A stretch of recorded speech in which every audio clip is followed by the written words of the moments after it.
Hello guys, welcome back to our YouTube channel. तो देखिए, मैं आपका दोस्त अभय आज आप लोगों के साथ लेकर आया हूँ एक वीडियो, जिसमें आज हम देखने वाले हैं जो भी सेमेस्टर 3 के स्टूडेंट हैं उन सभी के पास एक सब्जेक्ट हैगा वीएसी कैटेगरी में, इमोशनल इंटेलिजेंस का सब्जेक्ट। तो आज मैं आप लोगों के साथ लेकर आया हूँ वीडियो, जिसमें आज हम देखेंगे इसकी एक वन शॉट रिवीजन वीडियो। कल कुछ बीकॉम प्रोग्राम वाले स्टूडेंट्स का एग्जाम है, बीकॉम ऑनर्स वालों का एग्जाम बाद में है। तो टाइम कम होने की वजह से मैं आज आप लोगों के साथ लेकर आया हूँ इसकी एक वन शॉट रिवीजन, जिसके अंदर मैं आपको इसका जितना भी इंपॉर्टेंट कंसेप्ट हैंगे वो सारे क्वेश्चंस के थ्रू कवर करवा दूंगा। सब जो आपकी चारों यूनिट है, चारों यूनिट्स आपकी कवर करवा दूंगा एक ही वीडियो के अंदर। तो बिना देर किए शुरू करेंगे हम अपनी आज की वीडियो और देखेंगे इस कंप्लीट वन शॉट रिवीजन को। लेकिन उससे पहले अगर आपने अभी तक चैनल को सब्सक्राइब ना करा हो तो चैनल को जरूर सब्सक्राइब कर लें, वीडियो को लाइक करना ना भूलें, अपने सभी दोस्तों के साथ शेयर करना ना भूलें। इसके जो ये नोट्स हैं ये मेरे नोट्स नहीं है, किसी और के नोट्स हैं, लेकिन टाइम कम होने की वजह से मैं आप लोगों के साथ लेकर आया हूं जिससे आपको ये कंटेंट मिल सके। तो बिना देर किए शुरू करते हैं। ये नोट्स मैं आपको टेलीग्राम चैनल पर प्रोवाइड करवा दूंगा। टेलीग्राम चैनल ज्वाइन करने के लिए यूट्यूब चैनल का जो अबाउट सेक्शन या कम्युनिटी पोस्ट का सेक्शन है वहां पर आपको ये नोट्स अपलोड मिल जाएंगे। तो बिना देर किए शुरू करते हैं हम अपनी आज की वीडियो और देखते हैं इस वन शॉट रिवीजन को। इसमें आपकी टोटल 4 यूनिट आ रही है। पहली यूनिट है भावनात्मक बुद्धिमत्ता के मूल सिद्धांत, दूसरी है व्यक्तिगत क्षमता, तीसरी है सामाजिक क्षमता और चौथी है भावनात्मक बुद्धिमत्ता माप और विकास। तो ये हिंदी की वन शॉट रिवीजन होने वाली है। इंग्लिश वालों की अगर टाइम रहा तो मैं बना पाऊंगा, वरना पॉसिबल नहीं है। बीकॉम ऑनर्स वाले स्टूडेंट्स के लिए मिल जाएगी, लेकिन प्रोग्राम वालों के पास टाइम कम था, इस वजह से मुश्किल हैगा। तो हिंदी वाले स्टूडेंट्स इसे कर सकते हैं। तो सबसे पहला जो इंपॉर्टेंट कंसेप्ट क्वेश्चन में है इसमें वो क्या है, भावनात्मक बुद्धिमत्ता को संज्ञानात्मक बुद्धिमत्ता से कैसे अलग किया जा सकता है। जो भावनात्मक बुद्धिमत्ता है वो संज्ञानात्मक बुद्धिमत्ता से कैसे अलग है ये बताना है। तो देखिए, सबसे पहले भावनात्मक बुद्धिमत्ता क्या होती है। तो भावनाओं को समझने, उनका प्रबंधन करने और दूसरे के साथ प्रभावी ढंग से संवाद करने की क्षमता है। भावनात्मक बुद्धिमत्ता किसे कहते हैं कि हम किसी दूसरे पर्सन के साथ कैसे उसकी फीलिंग्स को समझते हैं, उनका प्रबंधन करते हैं, उन्हें इंटरप्रेट करते हैं एक तरीके से, और उसके साथ किस तरीके से ढंग से बात बात करते हैं। तो वो चीज कहलाती है आपकी भावनात्मक बुद्धिमत्ता। ये हमें अपने और दूसरों के साथ बेहतर संबंध बनाने, तनाव और संघर्ष को प्रतिबंधित करने और अपने लक्ष्यों को प्राप्त करने में मदद कर सकती है। ये हमें किस चीज में मदद करता है, एक दूसरे के बीच में अच्छे संबंध बनाने, तनाव को कम करना और संघर्ष मतलब कोई भी लड़ाई झगड़ा ना हो उन चीजों को रोकने में काम करती है और हमारे लक्ष्य को प्राप्त करने में मदद करती है। संज्ञानात्मक बुद्धिमत्ता क्या होती है। तो समस्या को सुलझाने, तर्क निकालने और सीखने की क्षमता है। संज्ञानात्मक बुद्धिमत्ता किसे कहते हैं, कोई भी अगर समस्या है तो उसे सुलझाना, उसके ऊपर तर्क निकालना और उससे कुछ चीज सीखना, वो चीज कहलाती है आपकी संज्ञानात्मक बुद्धिमत्ता। ये हमें नए विचारों को समझने, जटिल समस्याओं को हल करने और अपने ज्ञान का उपयोग करने में मदद करती है। ये हमें नई नई चीजों को समझने में, जो मुश्किल समस्याएं होती हैं उन्हें हल करने में और ज्ञान का उपयोग करने में मदद करती है। इन दोनों के बीच प्रमुख अंतर क्या है। तो भावनात्मक बुद्धिमत्ता हमारी भावनाओं और दूसरों की भावनाओं से संबंधित है, जबकि संज्ञानात्मक बुद्धिमत्ता हमारे विचारों और तर्क से संबंधित होती है। भावनात्मक बुद्धिमत्ता हमारे सामाजिक कौशल और संबंधों को प्रभावित करती है, मतलब हम समाज के साथ किस तरीके का बिहेव करते हैं वो भावनात्मक बुद्धिमत्ता की वजह से होता है। जबकि संज्ञानात्मक बुद्धिमत्ता में हमारे अकादमिक परिदर्शन और करियर सफलता को प्रभावित करती है। संज्ञानात्मक बुद्धिमत्ता हमें हमारी किस चीज में मदद करती है, जो हमारी एकेडमिक परफॉर्मेंस होती है या करियर से रिलेटेड अगर कोई भी चीज होती है तो उस चीज में ये हमारी मदद करती है। भावनात्मक बुद्धिमत्ता अक्सर जीवन के अनुभवों को विकसित होती है, जबकि संज्ञानात्मक बुद्धिमत्ता अक्सर विरासत में मिलती है।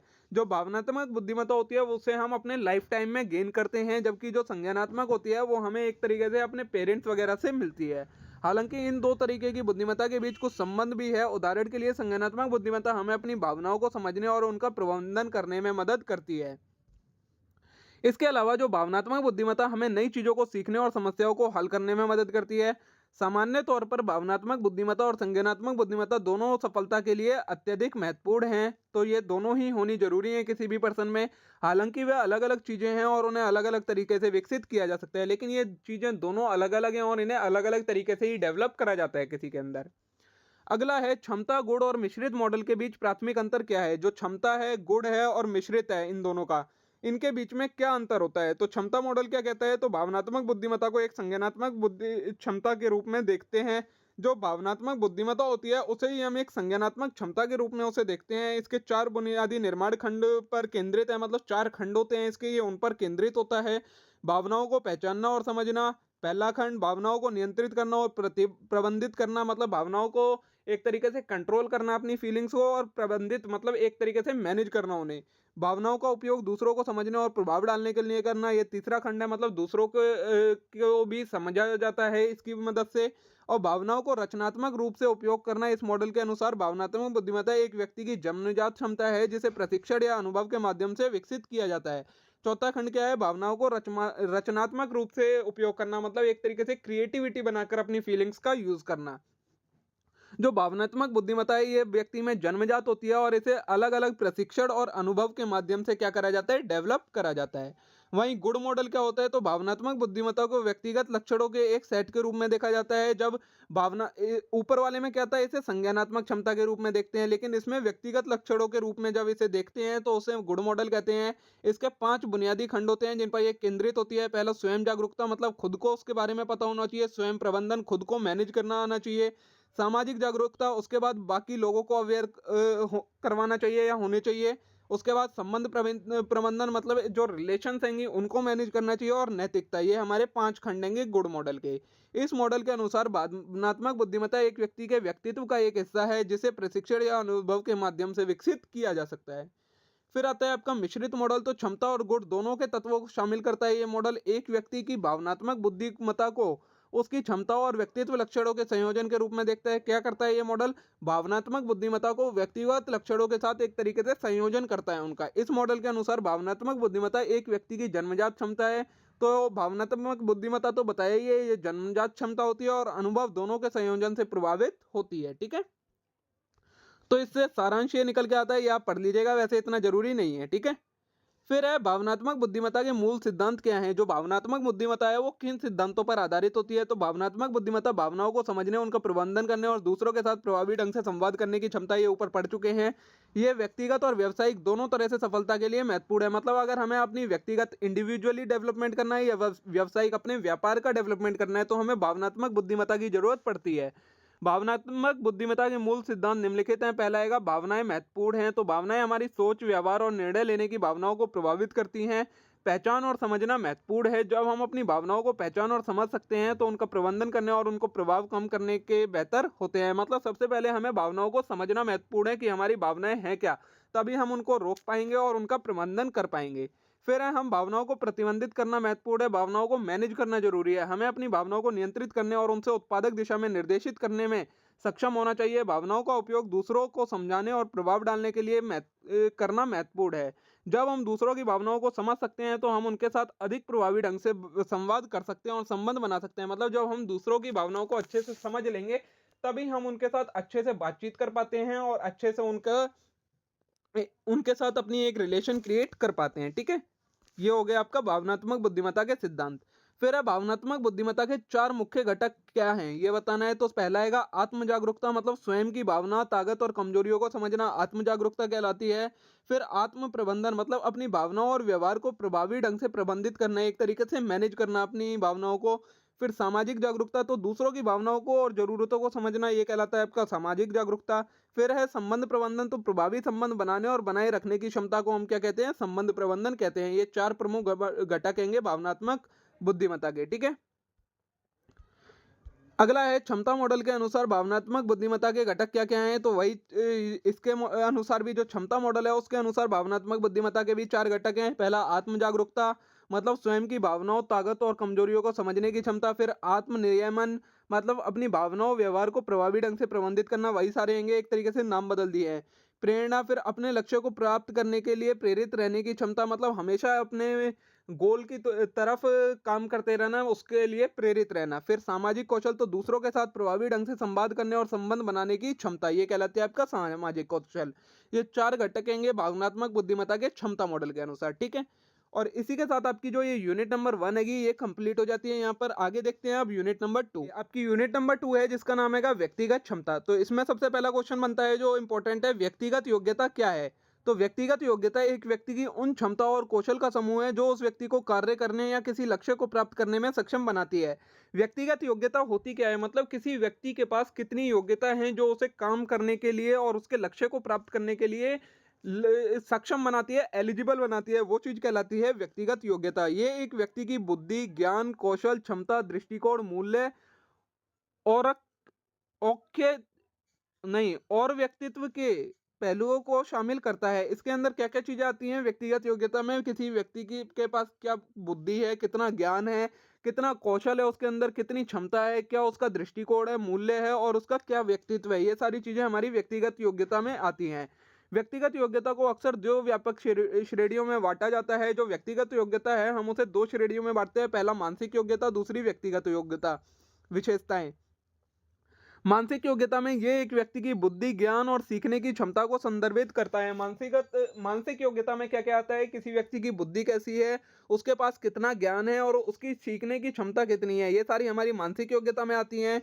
इसमें सामान्य बुद्धिमत्ता, भाषा कौशल, तर्क कौशल, समस्या समाधान कौशल और रचनात्मक शामिल होते हैं। इसके अंदर क्या-क्या चीज़ें आती हैं, हमारी बुद्धिमत्ता आती है, भाषा कौशल आता है, तर्क कौशल, समस्या समाधान कौशल और रचनात्मक शामिल होते हैं। व्यक्तिगत विशेषताएं क्या होती हैं, ये एक व्यक्ति के व्यक्तित्व, दृष्टिकोण और मूल्य को संदर्भित करता है। इसमें कार्यशीलता, आत्मविश्वास, नेतृत्व क्षमता और टीम वर्क कौशल शामिल हो सकते हैं। व्यक्तिगत योग्यता एक व्यक्ति के जीवन में कई क्षेत्रों के महत्वपूर्ण भूमिका निभा सकती है। व्यक्तिगत योग्यता जो किसी व्यक्ति के जीवन में बहुत महत्वपूर्ण भूमिका निभाती है, ये शिक्षा, रोजगार, व्यक्तिगत संबंधों और सामान्य जीवन की सफलता में योगदान योगदान कर सकती है। ये क्या-क्या करती है, किसी व्यक्ति की शिक्षा, उसके रोजगार में, व्यक्तिगत संबंधों में और सामान्य जीवन की सफलता में योगदान करती है। ठीक है? अगला है, यहाँ कुछ विशिष्ट उदाहरण दिए हैं व्यक्तिगत योग्यता कैसे कार्य करती है, तो ये आपको उदाहरण दिया है, इसे आप पढ़ लीजिएगा। अगला जो इंपॉर्टेंट क्वेश्चन हैगा, जो टॉपिक हैगा, वो क्या है आपका, आत्म जागरूकता और आत्म प्रबंधन में क्या संबंध है। जो आपने पिछले उसमें भावनात्मक, जो आपकी भावनात्मक वाली थी, बुद्धि वाला, उसमें आपने ये 2 पढ़े थे, आत्म जागरूकता और आत्म प्रबंधन। इसमें क्या अंतर होता है, तो आत्म जागरूकता और आत्म प्रबंधन व्यक्तिगत विकास के 2 महत्वपूर्ण पहलू हैं। आत्म जागरूकता अपने बारे में जागरूक होने की क्षमता है, जिसमें अपनी भावनाओं, विचारों, दृढ़ विश्वासों, मूल्य, ताकत और कमजोरियों को समझना शामिल है। आत्म जागरूकता में क्या आता है, अपनी जो-जो क्षमता है, उनके बारे में जागरूक होना, उनके बारे में जानना है। इसके अंदर अपनी भावनाओं को, अपने विचारों को, अपने दृढ़ विश्वास को, अपने मूल्यों को, ताकत को और कमजोरियों को समझना, ये आता है आपका आत्म जागरूकता में। आत्म प्रबंधन अपने विचार, भावनाओं, व्यवहार और संबंध का प्रबंधन करने की क्षमता है। आत्म प्रबंधन क्या होता है, जो आपके विचार हैं, जो आपकी भावनाएं हैं, जो आपका व्यवहार है और जो आपका समय है, इन सारी चीजों को मैनेज करना, प्रबंधन करना इनका, वो कहलाता है आपका आत्म प्रबंधन। आत्म जागरूकता और आत्म प्रबंधन एक दूसरे से संबंधित है। आत्म जागरूकता आत्म प्रबंधन की नींव है। मतलब जब तक व्यक्ति को अपने बारे में पता नहीं होगा, तब तक वो अपनी इन सारी भावनाओं और इन सारी चीजों का प्रबंधन कैसे कर सकता है। तो एक तरीके से ये आत्म जागरूकता आत्म प्रबंधन की नींव है। जब हम अपने बारे में जागरूक होते हैं, तब हम अपने विचारों, भावनाओं, व्यवहारों को बेहतर ढंग से समझ और प्रबंधित कर सकते हैं। ठीक है? आत्म जागरूकता के कुछ लाभ होते हैं, जैसे कि ये हमें अपने लक्ष्यों को प्राप्त करने में मदद करता है। ये हमें अधिक प्रभावी ढंग से दूसरों के साथ संबंध बनाने में मदद करता है। मतलब हम किसी और व्यक्ति के साथ अच्छे से रिलेशन बना पाते हैं। इसकी वजह से ये हमें तनाव और चिंता को कम करने में मदद करता है। ये हमें अधिक आत्मसम्मान और आत्म साक्षात्कार प्राप्त करने में मदद करता है। ठीक है, ये सारे इसके लाभ हैं। आत्म प्रबंधन के क्या क्या लाभ हैं, तो ये हमें अधिक उत्पादक और कुशल बनने में मदद करता है। हमें अच्छा और प्रोडक्टिव बनाता है ये आत्म प्रबंधन। मतलब हम अपने आप को इम्प्रूव कर पाते हैं। ये हमें अधिक नियंत्रित और आत्मनिर्भर बनने में भी मदद करता है। ये हमें अधिक संतुलित और तनाव मुक्त जीवन जीने में मदद करता है और ये हमारे जीवन को संतुलित कर देता है और तनाव मुक्त कर देता है। ठीक है? अगला क्वेश्चन है, आप अपनी ताकत और कमजोरियों को कैसे पहचानते हैं। तो अपनी ताकत और कमजोरियों को पहचानना, अपनी ताकत और कमजोरियों को पहचानना एक महत्वपूर्ण व्यक्तिगत विकास कौशल है। ये आपको अपने लक्ष्यों को प्राप्त करने और अपने जीवन में सफल होने के लिए बेहतर स्थिति में लाता है। ये जो हैगा, आपकी अपनी ताकत और कमजोरियां, ये आपको विकास में मदद करता है। ये आपके लक्ष्यों को प्राप्त करने में और आपके जीवन में सफल होने की स्थिति में आपको लाता है। मतलब जब तक आप अपनी ताकत और कमजोरियों को नहीं पहचानेंगे, तब तक आप उनको सही भी नहीं कर सकते। अपनी ताकत को पहचानने के कई तरीके हैं, जैसे कि अपने पिछले अनुभव पर विचार करें। आपने किन क्षेत्रों में सफलता हासिल की, आपको किन काम कार्यों में आनंद आता है। तो ताकतों को पहचानने के लिए क्या क्या करना चाहिए, अपने पिछले अनुभवों को समझे कि आपने पिछले किन क्षेत्रों में क्या क्या सफलता हासिल करी है और उन कार्यों में आप, उनमें से आपको किस कार्य में सबसे ज्यादा आनंद आया है। फिर अपने प्रियजनों से प्रतिक्रिया मांगे, मतलब एक तरीके से फीडबैक लें अपने जानने वालों से। नई चुनौतियों का सामना करना और अपनी क्षमताओं को बेहतर ढंग से समझने से मदद मिल सकती है। मतलब नई नई चुनौतियां लें, जिससे आपको और बेहतर ढंग से मदद मिले। अगला है ये आपको अपने विकास के क्षेत्रों को पहचानने और उन्हें सुधारने के लिए काम करने में मदद कर सकता है। नेक्स्ट है आपका क्वेश्चन, आप अपनी ताकत को कैसे विकसित कर सकते हैं? अगर आप चाहें तो अपनी ताकत को कैसे विकसित कर सकते हैं? तो यहाँ कुछ विशिष्ट तरीके दिए हैं, जैसे कि यदि आप अपने अच्छी समस्या हल करने वाले हैं तो नई समस्याओं को हल करने के लिए चुनौती दें। आप ऑनलाइन या पुस्तकालय में समस्या समाधान के बारे में पढ़ें, किताबें और लेख भी पढ़ सकते हैं। यदि आप एक अच्छे संचारक हैं तो नए लोगों से मिलें और उनसे बात कर ले सकते हैं। तो अगर आपको समस्या हल करने में आप अच्छे हैं, ये आपकी ताकत है, तो आपको क्या करना चाहिए? इसे विकसित करने के लिए और ज़्यादा समस्याओं को हल करना चाहिए और नई बुकें पढ़नी चाहिए जिसमें इस प्रकार की समस्याएं दी हों जिन्हें आप हल कर सकें। इससे आपकी ये शक्ति विकसित होगी या ये कौशल विकसित होगा। अगला है आप एक सार्वजनिक बोलने के वर्ग भी। यदि आप एक अच्छे नेता हैं तो दूसरों की मदद करने के लिए स्वयंसेवक करें। आप एक छात्र, सरकार या स्थानीय व्यवसाय में शामिल हो सकते हैं। अगर आप बोलने में अच्छे हैं अगर आप अपने के अंदर ये कौशल है कि आप एक अच्छे नेता हैं तो दूसरों को इस चीज़ में मदद करें। आप कोई एक छात्र, सरकार या कोई जो यूनियन वगैरह होती हैं उसमें शामिल हो सकते हैं। अपनी ताकत को विकसित करने में समय और प्रयास लगता है, लेकिन ये एक फ़ायदेमंद निवेश होता है। अपनी ताकत को विकसित करने से आपको अपने लक्ष्यों को प्राप्त करने और अपने जीवन में सफल होने में मदद मिलेगी। ठीक है? अगला प्रश्न है, आप अपनी भावनाओं को व्यक्त करने के लिए अधिक स्वस्थ तरीके कैसे खोज सकते हैं? जो आपकी भावनाएं हैं आप उन्हें कैसे एक्सप्रेस कर सकते हैं? किन किन तरीकों से अपनी जो आपकी फीलिंग्स है उन्हें एक तरीके से एक्सप्रेस कर सकते हैं? तो पहला हैगा अपने भावनाओं के प्रति जागरूक बने। सबसे पहले आपको पहचानना होगा कि आपकी फीलिंग्स हैं क्या। अपनी शारीरिक संवेदनाओं, विचारों और व्यवहारों पर ध्यान दें। ये सभी आपको ये समझने में मदद कर सकते हैं कि आप कैसा महसूस कर रहे हैं। अगला है अपनी भावनाओं के बारे में सोचें। तो अपनी भावनाओं के कारणों और परिणामों के बारे में सोचें। इससे आपको उन्हें बेहतर ढंग से समझने और प्रबंधित करने में मदद मिल सकती है। अगला है अपने दर्शकों पर विचार करें। अपनी भावनाओं को व्यक्त करते समय अपने दर्शकों और स्थिति के संदर्भ पर विचार करना महत्वपूर्ण है। मतलब आपको सुन कौन कौन रहा है, आपका ऑडियंस कौन है, उनके बारे में समझना जरूरी है कि आप अपनी फीलिंग्स एक्सप्रेस किसे कर रहे हो। ठीक है? फिर है विभिन्न अभिव्यंजक तकनीकों का प्रयास करें। अपनी भावनाओं को व्यक्त करने के लिए कई अलग अलग तरीके हैं। मौखिक संचार का, गैर मौखिक संचार का, रचनात्मक अभिव्यक्ति, सभी प्रभावी तरीके हो सकते हैं। अपने लिए सबसे उपयुक्त तकनीक का पता लगाने के लिए प्रयोग करें। मतलब आपको किस मीडियम से अपनी फीलिंग्स को एक्सप्रेस करना है, बोलकर, बिना बोले या किसी आर्ट की फॉर्म में, किस तरीके से आपको एक्सप्रेस करना है वो आपको चुनना होगा।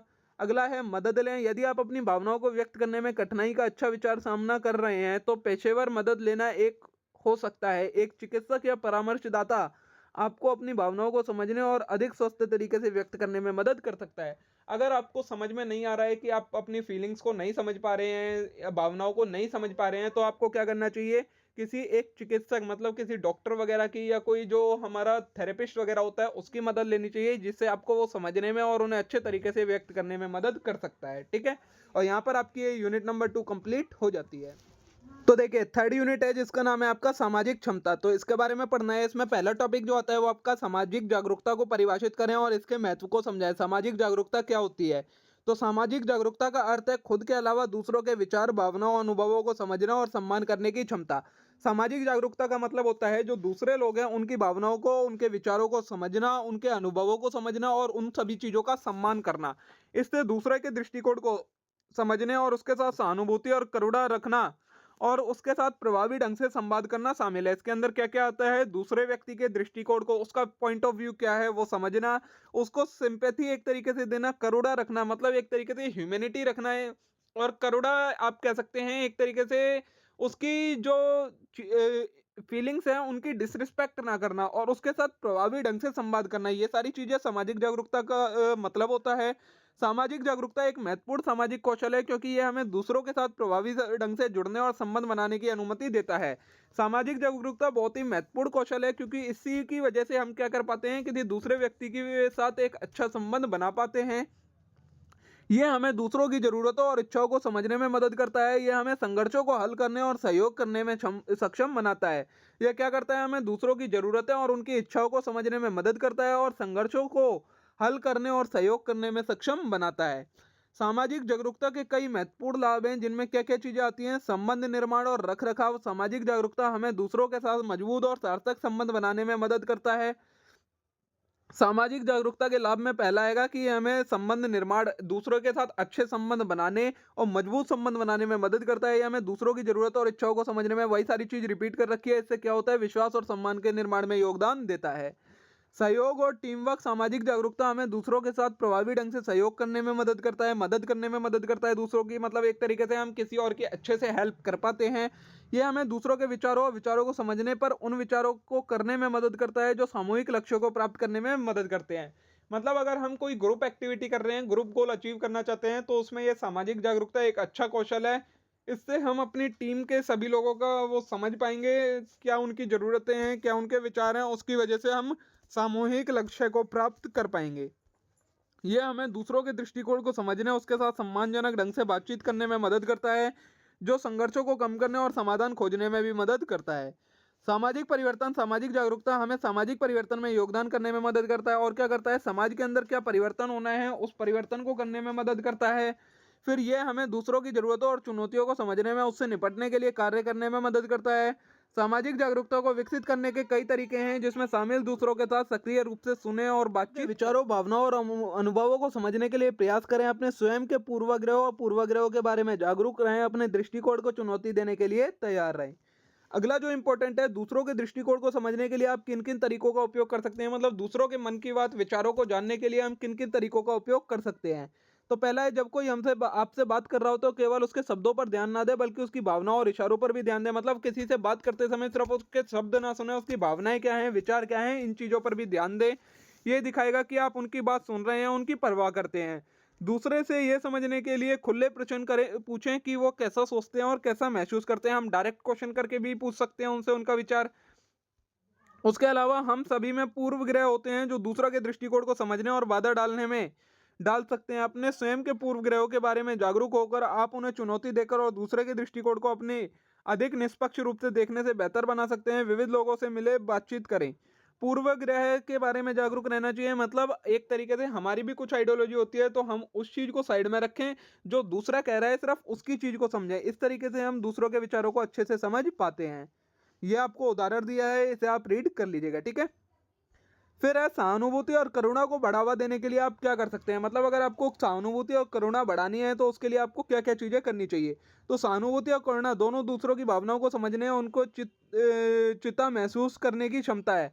मतलब सहानुभूति और करुणा का हम किस लिए उपयोग करते हैं, दूसरे किसी व्यक्ति की भावनाओं को समझने के लिए हम इसका उपयोग करते हैं, सहानुभूति और करुणा का।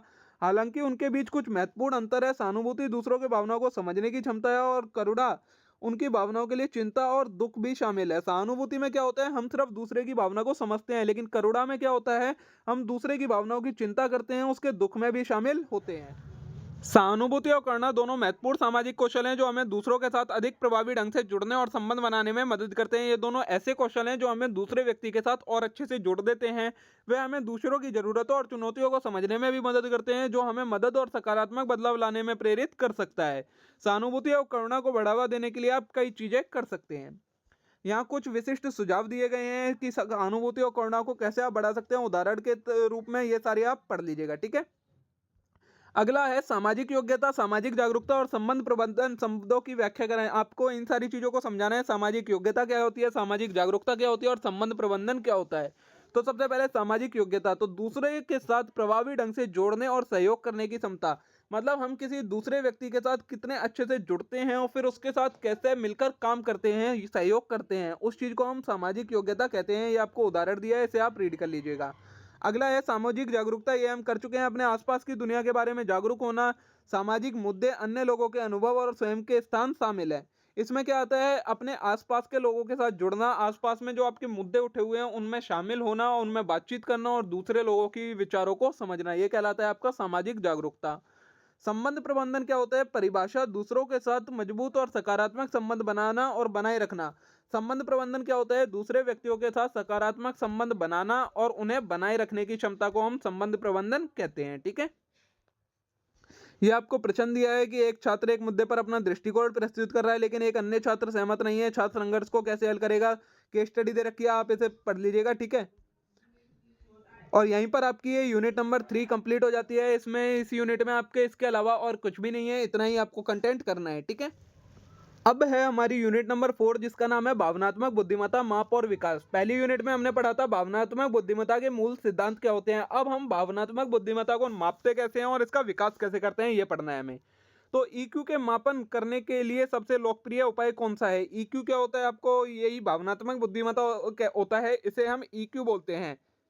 तो ईक्यू के मापने के लिए सबसे लोकप्रिय उपाय गोलेमन का भावनात्मक बुद्धिमत्ता स्केल है। जो ईक्यू इंडेक्स होता है उस ये सबसे अच्छा मापने का तरीका है इसका। ये एक आत्म मूल्यांकन उपाय है जो लोगों की ईक्यू के 5 घटकों को मापता है, 5 चीजें देखता है, ये उसके अनुसार ईक्यू मापता है। आत्म जागरूकता कितनी है, आत्म नियमन, प्रेरणा, सामाजिक कौशल और संबंध प्रबंधन, ये सारी चीजें देखता है। ईक्यू को 1998 में डैनियल गोलेमन द्वारा विकसित करा था। इन्होंने इसे ढूंढा था। ये एक लोकप्रिय उपाय है क्योंकि ये सरल, लागत प्रभावी और व्यापक है। ये इजी है, इतना कॉस्टली भी नहीं है और व्यापक है। ईक्यू को कई अलग अलग क्षेत्रों में उपयोग किया जाता है, जैसे शिक्षा में इसका उपयोग करा जाता है, व्यवसाय में करा जाता है, मनोचिकित्सक शामिल है। ईक्यू की कुछ सीमाएं हैं, ठीक है। ये आपको उदाहरण दिया है कि ये उपाय पक्षपाती हो सकता है क्योंकि लोग अपनी ईक्यू को बढ़ाकर बताने के लिए प्रेरित हो सकते हैं। ये प्रभावी नहीं हो सकता क्योंकि इसमें क्या करते हैं, लोग अपना ईक्यू बढ़ाकर बता देते हैं। इसके अतिरिक्त ईक्यू प्रदर्शन आधारित उपायों की तुलना में कम विश्वसनीय होता है। ये एक तरीके से इसलिए ट्रस्टवर्दी नहीं होता है। हालांकि ईक्यूआई अभी भी ईक्यू का एक विश्वसनीय और उपयोगी उपाय है। ये लोगों को ईक्यू का आकलन करने और ईक्यू को विकसित करने के लिए रणनीतियां विकसित करने में मदद कर सकता है। जो ईक्यू इंडेक्स होता है वो क्या करता है, लोगों का ईक्यू नापने और उसे विकसित करने की भी रणनीतियां बताता है, मतलब तरीके बताता है। ईक्यू के अलावा ईक्यू को मापने के अन्य लोकप्रिय उपाय में शामिल है मेकेक और केहुलन भावनात्मक बुद्धिमत्ता। इसके लिए दो तरीके और होंगे जिससे हम आप किसी व्यक्ति की भावनात्मक बुद्धिमत्ता या ईक्यू को नाप सकते हैं। ये एक प्रदर्शन आधारित उपाय है जो लोगों की भावनाओं को पहचानने, समझने और प्रबंधित करने में क्षमता मापता है। रिचर्ड का भावनात्मक बुद्धिमत्ता इसके लिए तीसरा तरीका है। ये एक आत्म मूल्यांकन उपाय है जो लोगों के ईक्यू को 4 घटकों में मापता है। क्या क्या? आत्म जागरूकता में आत्म नियमन, सामाजिक जागरूकता और सामाजिक संबंध। इन उपायों में से प्रत्येक के अपने फायदे और नुकसान हैं। किसी विशेष उपाय का चयन करते समय व्यक्तिगत आवश्यकता और उद्देश्यों पर विचार करना महत्वपूर्ण है। तो ये आपको 4 तरीके बताए हैं जिससे आप किसी व्यक्ति की भावनात्मक बुद्धिमत्ता को माप सकते हैं। ये पूरा उस व्यक्ति की आवश्यकता और उद्देश्य पर डिपेंड करता है कि वो किस तरीके से अपना ईक्यू या भावनात्मक बुद्धिमत्ता को मापेगा, ठीक है। क्या क्या रणनीतियां दी हैं ये आप पढ़ लीजिएगा, ये इतना जरूरी नहीं है। ईक्यू के मापन में मौजूद सीमाएं, क्या क्या सीमाएं हैंगी, मतलब किन किन जगहों पर आकर ईक्यू एक तरीके से काम नहीं करता है। तो ईक्यू के मापन के में मौजूद सीमाएं निम्नलिखित है। सबसे पहला आएगा पक्षपात। तो ईक्यू के मापन के लिए उपयोग किए जाने वाले कई उपाय पक्षपाती हो सकते हैं। उदाहरण के लिए आत्म मूल्यांकन उपाय अक्सर लोगों को ईक्यू को बढ़ा चढ़ाकर बताने के लिए प्रेरित करता है। इसके जो तरीके हैं मूल्यांकन के, कई बार पक्षपाती हो जाते हैं। मतलब लोग क्या करते हैं, जो उनका ऐसा तरीका है जो उन्हें खुद बताना है उसे बढ़ा चढ़ाकर बता देते हैं। दूसरा है अनिश्चितता। तो ईक्यू के मापन के लिए उपयोग किए जाने वाले उपायों की सटीकता और विश्वसनीयता अनिश्चित हो सकती है। उदाहरण के लिए प्रदर्शन आधारित उपायों को लागू करना और व्याख्या करना मुश्किल हो जाता है। क्या हो जाता है, अनिश्चित हो जाते हैं। इनकी कई बार इनकी विश्वसनीयता पर विश्वास नहीं किया जा सकता है। फिर है एक रूपता। तो ईक्यू एक जटिल अवधारणा है और यह संभव है कि कोई भी उपाय पहलुओं की पूरी तरह से माप सके। ईक्यू के मापन में पक्षपात को कम करने के लिए कुछ उपाय किए जा सकते हैं। अगला है ईक्यू के विकास और वृद्धि के लिए व्यक्तिगत प्रयासों की क्या भूमिका है। मतलब किसी व्यक्ति को अगर ईक्यू को बढ़ाना है तो उसमें व्यक्ति को क्या क्या करना पड़ेगा। तो भावनात्मक बुद्धिमत्ता के विकास और वृद्धि के लिए व्यक्तिगत प्रयास की महत्वपूर्ण भूमिका है। लोग अपनी भावनाओं के बारे में जागरूक होने, उन्हें प्रबंधित करने और दूसरों के साथ प्रभावी ढंग से संवाद करने के लिए रणनीतियों का अभ्यास करके अपने ईक्यू को विकसित कर सकते हैं। मतलब अलग अलग तरीकों का यूज करके व्यक्ति अपने ईक्यू को बढ़ा सकता है। व्यक्तिगत प्रयासों के माध्यम में कौन कौन सी चीजें विकसित कर सकता है, आत्म जागरूकता को। तो अपनी भावनाओं को पहचानना और समझना और उनका प्रभाव देखने की क्षमता को आत्म जागरूकता कहते हैं, इसे विकसित कर सकता है। आत्म नियमन, अपनी भावनाओं को प्रबंधित करने और उन पर नियंत्रण रखने की क्षमता, इस चीज को विकसित कर सकता है कोई व्यक्ति। प्रेरणा को, अपने लक्ष्य को प्राप्त करने के लिए प्रेरित रहने की जो क्षमता होती है उस चीज को कोई व्यक्ति विकसित कर सकता है। और संबंध प्रबंधन, यही अगला क्वेश्चन आता है। आत्म मूल्यांकन विधियों के गुण दोष क्या हैं। मतलब जो आत्म मूल्यांकन की विधियां होती हैं उनके क्या क्या गुण हैं और क्या क्या दोष हैं। तो आत्म मूल्यांकन विधियों के गुण में है आत्म मूल्यांकन सरल और लागत प्रभावी। आत्म मूल्यांकन विधियां सरल होती हैं, मतलब ये सबसे ज़्यादा तो इजी होती हैं आत्म मूल्यांकन करना, और इन पे जो खर्चा होता है वो भी इतना नहीं आता है। व्यापक होती हैं ये, तो आत्म-मूल्यांकन विधि ईक्यू के विभिन्न पहलुओं का आकलन कर सकती है, मतलब कई तरीके के ईक्यू का आकलन कर सकती हैं। फिर आत्म-मूल्यांकन विधियों के दोष क्या हैं? तो आत्म-मूल्यांकन विधियाँ पक्षपाती हो सकती हैं, मतलब बाइस्ड हो सकती हैं, लोग अपने अकॉर्डिंग ये बता सकते हैं, लोग अपनी ताकत और कमजोरियों को बढ़ा-चढ़ा कर पेश कर सकते हैं। स्वप्रतिबंध मतलब आत्म-मूल्यांकन विधियाँ लोगों को अपनी भावनाओं और व्यवहार के बारे में ईमानदार प्रतिक्रिया देने, आत्म-मूल्यांकन की विधियों का उपयोग करते समय निम्नलिखित बातों का ध्यान देना चाहिए। क्या-क्या ध्यान देना चाहिए?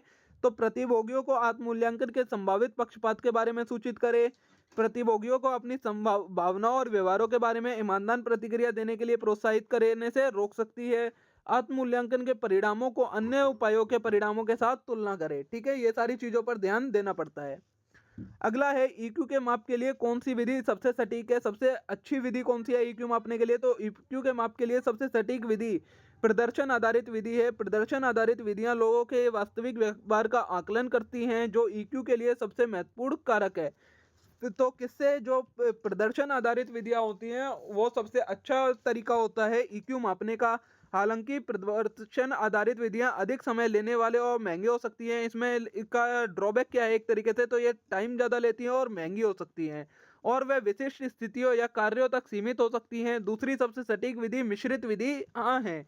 उसके बाद जो प्रदर्शन आधारित विधियों के बाद जो दूसरी सबसे सटीक है वो कौन सी है? वो मिश्रित विधियां हैं।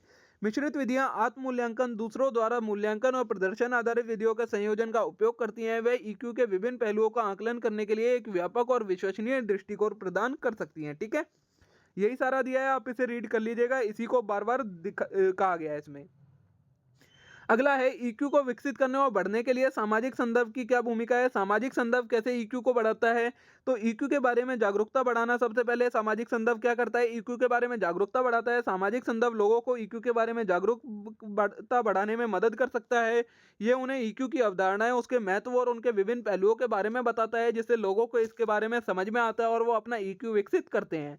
ईक्यू के कौशल का विकास करना, तो फिर ये क्या करता है? ईक्यू का जो कौशल है उसे और बढ़ाता है लोगों के अंदर। सामाजिक संदर्भ लोगों के ईक्यू के कौशल में अभ्यास करने का अवसर प्रदान करता है, मतलब एक तरीके से प्रैक्टिस करने का मौका देता है।